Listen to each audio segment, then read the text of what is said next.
Welcome to part 2 of the Wyrmstooth walkthrough, starting off at Dimfrost, an underground cave with Dwemer ruin inside. And let me just cover the analysis of this whole thing, which includes as well the interiors, although we'll do well to separate the two descriptions. The Dwemer ruins are basically set up like the ruins in Blackreach, and the structures that exist are built or created in a conventional manner. Essentially nothing catches your eye solely in terms of architecture if you're a veteran player of Skyrim.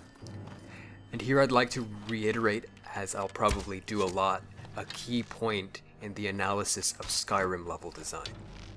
Unless the level designer crafted the meshes that compose the creations, you cannot afford them the benefit of design proficiency solely for the existence of those constructs within their level. They did not create the meshes, they only put them there. And as I said before, it literally takes 2 clicks to put something somewhere in a space, in a cell, in a creation kit for Skyrim level design. Therefore, for the overwhelming portion of Skyrim level design, analysis should be focused on structure and innovation rather than the fundamentals of architecture, which may in the artistic perspective or unartistic perspective be thought of as the maintenance and balance of structure and creativity on a geometric object. We should instead focus on the level above that fundamental level and look at how the level designer structured the larger pieces that make an ordered, harmonious whole construct, and how the innovation the level designer used or contributed to was manifested in doing so, relative to a standard by which we can qualify something as innovative. And the standard in this case, or a standard that's good, is easy. That is the collection of vanilla Skyrim constructs.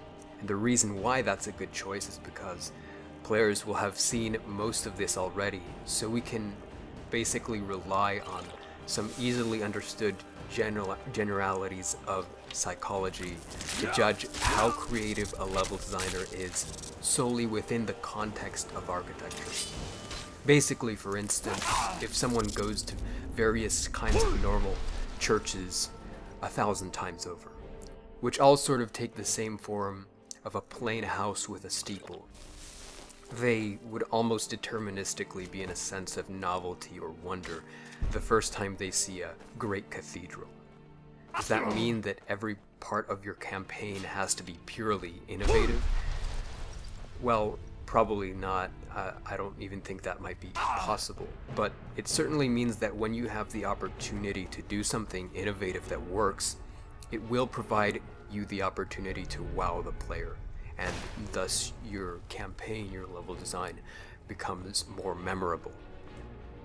So in this case, it's apparent that the architecture is well structured, but there's nothing particularly innovative about it, and it's actually rather simplistic. On the other hand, what's interesting here is the atmosphere, which performs better in the sense that it emits a more profound personality.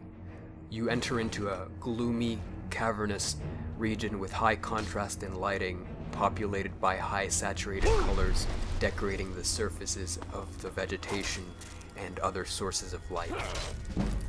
Immersion suffices here, but there are large swaths of caves of the cavernous region wherein nothing is really present, so you get a sense of emptiness where the designer could have added some useful details, but overall it does the job. This continues when you get to the interiors, where you encounter the typical steamy, smoky corridors of Dwemer ruins, which are covered in their artifacts and machinery. The one thing that didn't seem to fit with this atmosphere was the music, which didn't really make sense in relation to the visual mood which the interiors conveyed. I mean, it didn't really have that lofty kind of cloudy sense about it. It's not like we were in a sort of a fantasy princess castle. We were in a gloomy, almost dark, old Dwemer ruin. Now, the gameplay here is kind of troublesome for a few reasons. The main issue is flux and entertainment, because what you get when you enter the cave is a sparsely distributed horde of a Falmer, and it doesn't really work because you can just run about the whole map while they chase you endlessly, and you kind of get a snowball effect going on if you keep doing that. If you look back at some point, you might see tons of them chasing me, and it doesn't really help, firstly, for the control of intensity. An explorative player, for example, ends up being overwhelmed, a hasty player ends up skipping the entire thing, and a patient player ends up spending a ton of time fighting the same fight over and over throughout the cave. It's sort of a poor version of the experience you get in Blackreach, where at least everything was sparse enough so that you didn't get a horde chasing you when it didn't make sense.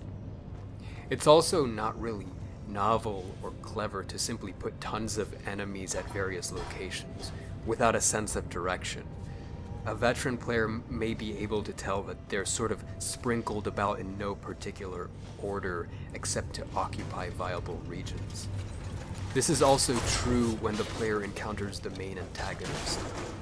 Something interesting could have been done, but you get the same excessive flux and there are just a few zombies about.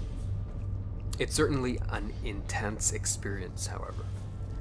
The other issue is that there are these followers you have that don't really do anything and you didn't really ask for them, that seem to be of no use except to clean up enemies behind you, and in the end they're kind of useless and annoying at worst, but they're an afterthought at best. This is certainly a strong sense of conceptual groundness, or rather a demonstration thereof, which is emphasized in a balanced way throughout the level set. And there are impressive portions of the level, particularly when you encounter the dragon, or when you first enter Dimfrost. Those presentations and tampering with different ways to create detail with the Dwemer construction set allots it some evidence of creativity. The levels didn't do much for the storyline, and you kind of realize at the end that the storyline was incredibly simple. The whole point of the level was the ending where the main antagonist demonstrates his intentions and goes off to terrorize the town. I can't really get any depth out of the storyline. As I said before, it's really simplistic and goes off a simple logical plot, which is there's a dragon, you go get him because he wants to do harm to the world, and you save the day. The problem isn't the premise at all, it's just that there's no detail to go along with it, so it basically becomes the generic plot of the hero and the dragon. And seeing as how the dragon is the final boss, and you kind of meet him right before you get into the final boss fight, let's pair the boss fight with the level set in terms of analysis. And in that case, it's a proper finishing touch and provides an extra punch in terms of entertainment and gameplay intensity. This is the kind of final boss fight that players should be seeing at the end of the campaigns, unlike other quests, other adventures, other campaigns which don't do much to get an impact on the end. Again, it really seems at this point, although I might be incorrect, and maybe there's something even more ideal out there, to point out that the final boss of Falskaar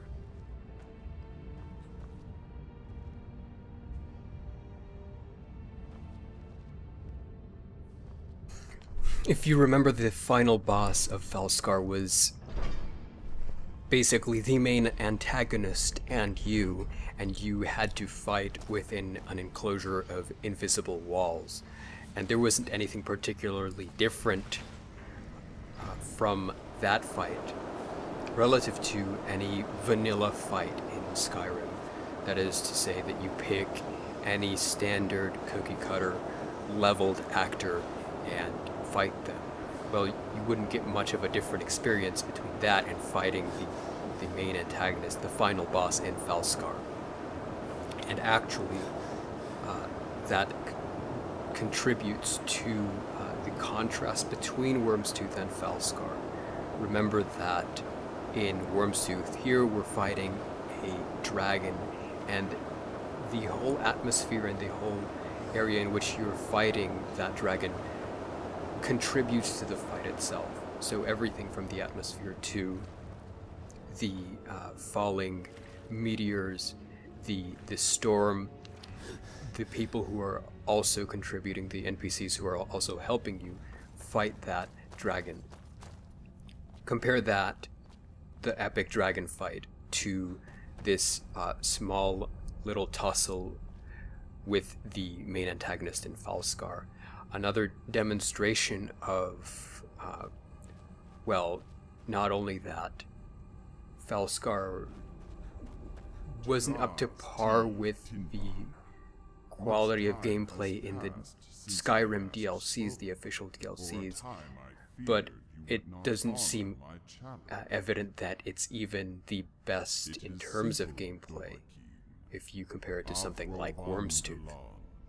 And this is only, of course, one case. You can watch the video again where I cover Falskaar, but there are quite a few other cases where you can do direct comparisons in gameplay and demonstrate that actually Falskaar isn't as lauded as it should be in the way that it is. My army of rotting flesh. I wanted also to go over comparing Falskaar and Wyrmstooth in this sense, which is their topology of their world spaces, and they're quite different. Now, this is not only looking at them as wholes, but taking them apart a little bit and looking at their composition. Falskaar has an unnatural and unconvincing layout. And one other thing I didn't mention is that a couple of people have touted that the layout somehow contributes to the storyline or gameplay or something to that effect. Now, first of all, you can't say that on a whim and pretend like you have the clout to establish it as invariably believable. And second, you would have to show that not only does it contribute significantly to the storyline or the gameplay, but that it does so in order to improve them. If anything, it seems more so that it makes the experience worse because you have to travel through the same kind of area over and over, and that kind of contributes to the boredom as well in various ways, which is really not the atmospheric Skyrim experience players know and enjoy. Wyrmstooth's layout is natural and aesthetic. The climate and regions seem to blend into each other naturally. There are tons of details that make the greater bulk of regions unique, and there is scarcely that kind of repetition. So basically, to kind of break it down a little bit, every region, if we kind of generically compare various sub-regions of the world spaces in a sort of random order, it looks like in the majority of cases, Wyrmstooth not only exceeds Falskaar's creations in terms of detail and atmosphere, but in the sense that they appear more natural and more convincing as an imagined world, as opposed to Falskaar, which again is largely composed of repetitive areas that don't really contribute anything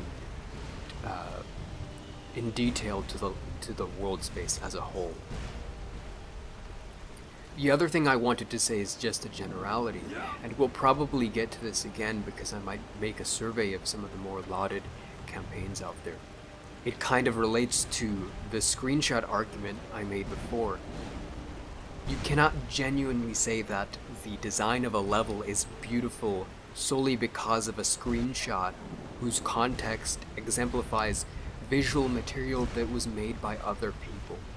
Furthermore, it's disingenuous to augment the visual quality of the level using other people's material. So, for example, I can make a quick level in Creation Kit and make everything as vanilla and plain as possible, adding whatever details here and there. Then I can magnify the color intensity and download a bunch of visual improvement mods, juice it up with ENB, and upload my screenshot of my level that I quote-unquote created. To that kind of individual, no, you did not create all that. You can't say it's beautiful because you augmented the visual quality with other mods and possibly even photoshopped it, then uploaded it and waited as uninformed or clueless players praised your inexistent artistic ability. The real equivalent would be to do all such visual augmentations yourself and then upload it. Another thing I noticed is that modders would take screenshots of their levels at certain angles and magnify the contrast, color intensity, bloom, and so forth to basically cover up the meshes or terrain or architecture behind it to make it look a lot better than it actually is. Again, players should be more aware of what they should be looking at to judge the quality of a designer.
Yeah.